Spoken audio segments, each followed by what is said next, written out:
your cardigan, you're going to need yarn. It's Hobbycraft Women's Institute premium acrylic yarn, and I've got 400 grams here. And then for your coloured trim, I've got the same yarn, just a different colour. I've also got my Addi knitting machine, a crochet hook, scissors, and a darning needle. So in order to construct this cardigan, we're going to do 2 front panels, 2 back panels. So I'm using the Addi knitting machine, and I'm going to use the panel setting. So the 2 front panels and the 2 back panels will be the same size, and they'll be the full panel setting on the machine.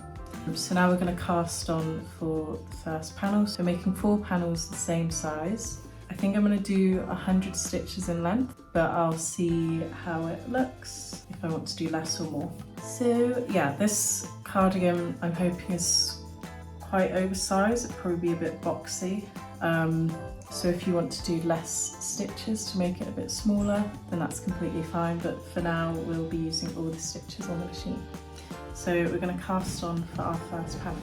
So in order to cast on, you're going to reach that stopping point, so make sure you're on the panel setting. I'm going to bring my yarn around that first black needle. I think on the centro it's a white needle, or there's one other colour. So you're going to start on that needle and then alternate back and in front of all the needles.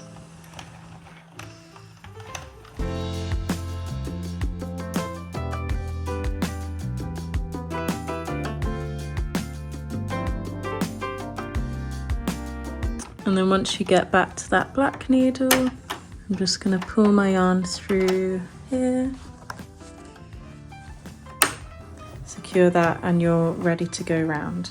So obviously, as this is the panel setting, it locks when you've got to the edge.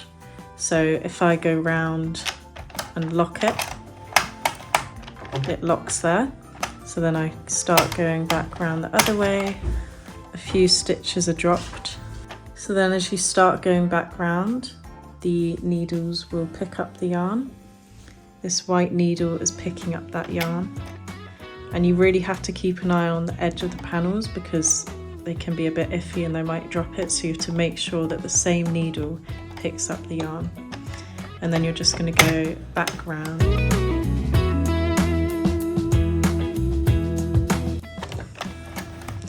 And now we're back to the other edge, so we're just gonna follow round until the machine stops. And it's stopped there. And then as we go back round, we'll see that this needle will pick up the yarn. So you lose about 3 needles. Oh, that's fine. So just make sure that that needle picks up the yarn. And so on the centro machine, you've got a tension gauge, but on the Addi you don't. So I just like to keep this bit tight to ensure that the tension is nice and tight and all the same around the machine. So I'm just going to keep going round. You just want to make sure that that loop is secure on that needle and go round until it locks, and then back round, making sure that that needle picks up the yarn. There we go, back round.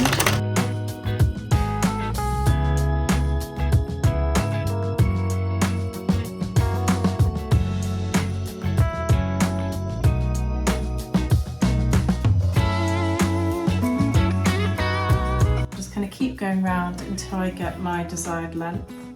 I'm thinking it'll be about 100 stitches, but I'll see when I get it done.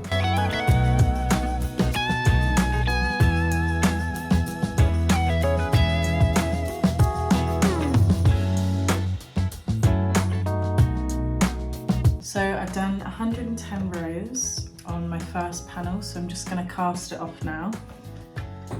So in order to cast off, you're going to remove the yarn from the gauge section, and you're just going to do 1 turn without it picking up any stitches.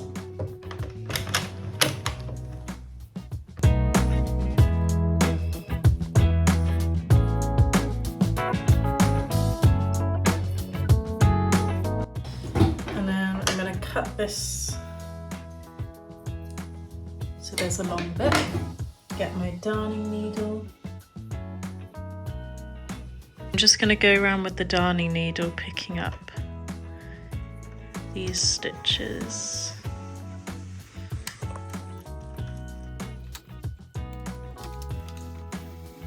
Right, so just cast off my first panel, so that was 110 rows. So now I'm going to do this 3 more times.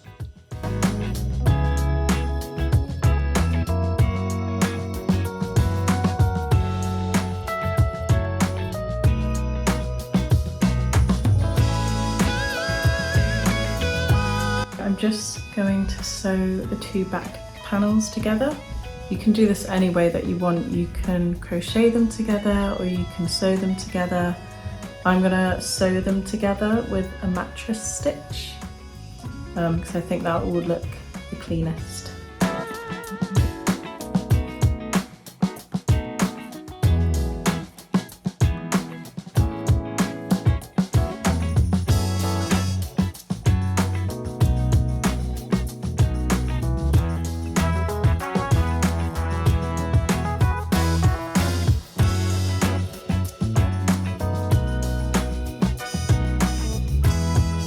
So the back seam is done and I've just pinned the 2 front panels to the top, to the shoulder parts on the back seam, back panels.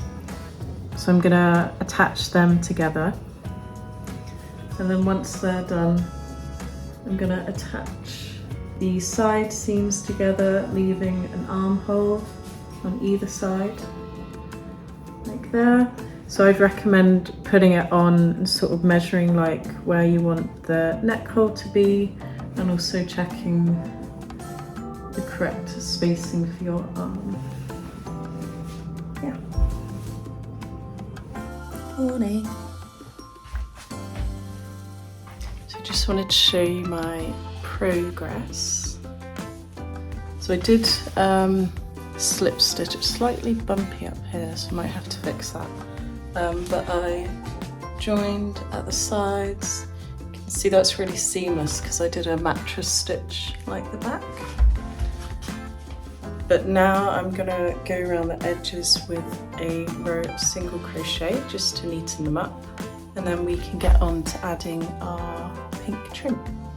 So I'm literally just going around the whole edge, around the neck, around the sides, around the bottom, just to neaten off the edge, and I'll just do a single crochet.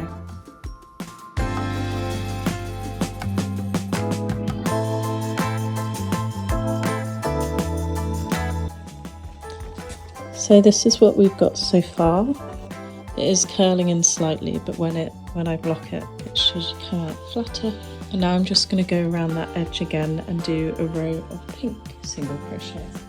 So for my trim, you can see I'm doing this like pattern where it's like short then long, short then long. So I'll just show you how I'm doing it. It's just single crochets.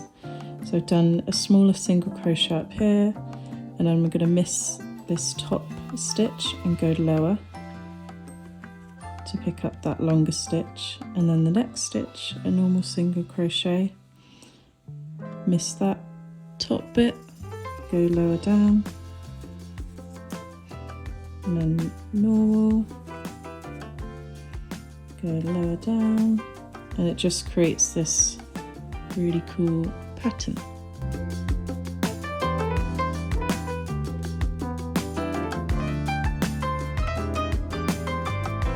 So on the sleeves, I'm just going to do the same what I did to the edge. So single crochet of the beige and then this pink edging. So I'm just going to do that around the edge of the sleeves.